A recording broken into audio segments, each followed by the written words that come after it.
మనం అంటే మీరు దగ్గరగా నేను చాలా సార్లు మిమ్మల్ని చూసాను కాబట్టి నాకు తెలుసు నరేష్ గారు అంటే ఏంటి, ఎలా ఉంటారని చెప్పి. మన మీద రకరకాలు రాసుకుంటుంటారు. ఒక్కటి సార్, కృష్ణ గారు చనిపోయినప్పుడు కేసీఆర్ గారు వచ్చారు యాక్చువల్‌గా. అప్పుడు మరి ఏం జరిగిందో నాకు తెలీదు. చాలామంది నరేష్ మీద ఫైర్ అయిన కేసు ఏంటి సార్ అది? ఏంటి ఆ వాట్ ఈస్ సిట్యుయేషన్? అంటే అడిగే క్వెషన్ అడగొచ్చు తెలియదు నో నాకు. నో అడగండి హ్యాపీగా. Yeah! Yeah! Yeah! Yeah! Yeah! సి కేసీఆర్ గారు కృష్ణ గారికి అబ్బాని హ్మ్. ఆయన ఇంటికి వచ్చారు. హ్మ్.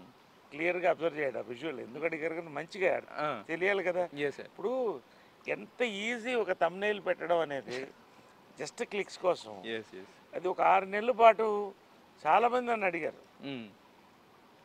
కరెక్ట్గా అది ఆ అబ్జర్వేషన్ చూడండి. హ్మ్. కృష్ణ గారు చనిపోయినప్పుడు స్టేట్ గన్ ఫైర్ పెట్టారు. హ్మ్.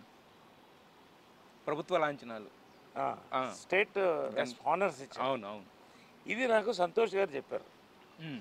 జోగినిపల్లి. ఉమ్. హ్మ్. పక్కనే ఉన్నాడు ఆయన. యాహ్!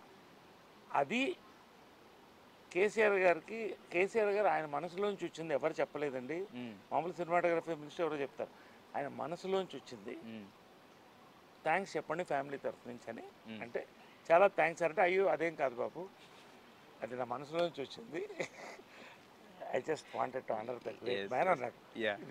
ఇది అన్నాడు. అదే అంటున్నా.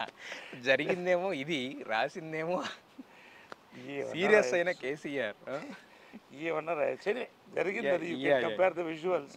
అది నిజంగా నన్ను ఎవరు అడగలేదు, మీరు అడిగారు కాబట్టి నేను చెప్పగలిగాను. Yeah, yeah. So that is exactly you can calculate the visual. Yes, yes. అందరు అక్కడే ఉన్నాం. అదే నాకు కూడా ఒక క్లియరెన్స్ వచ్చింది సార్. వాట్ ఈస్ హ్యాపెన్ అనేది. తప్పేం లేదు. అది I don't take it as big issue or anything.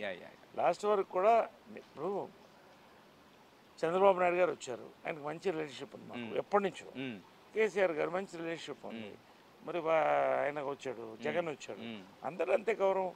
మనం ఎవరెవరి ఇప్పుడు లిమిట్స్ దాటి మనం ఎప్పుడు పోము. వాళ్ళు ఇరిటేట్ చేసేంత ఇష్యూస్ మనకి లేవు.